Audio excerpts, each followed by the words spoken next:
एका रम्य संध्याकाळी यमुनेच्या तीरावर राधा कृष्णाला विचारते, मुरलीधर, तुम्ही विश्वाचे नाथ आहात. संपूर्ण सृष्टीत कितीतरी अलंकार, रत्न, रेशमी वस्त्रे, सुवर्ण किरीटा असले तरी तुम्ही आपल्या मुकुटासाठी एका साध्या मोरपिसाची निवड का केली? कृष्ण हसतात. त्या हास्यामध्ये संपूर्ण ब्रह्मांडाची कोमलता मिसळलेली असते.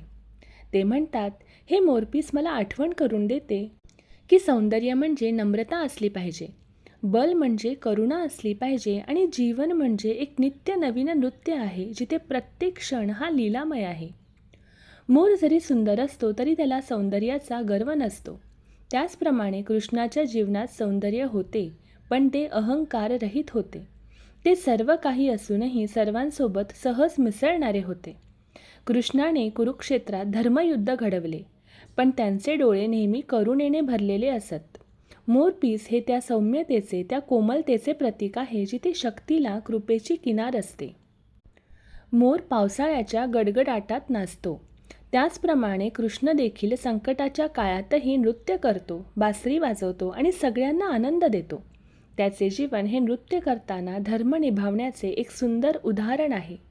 आणि म्हणून कृष्णाचं मोरपीस केवळ शोभेचं नाही, ते त्यांच्या अस्तित्वाचं गूढ प्रतीक आहे.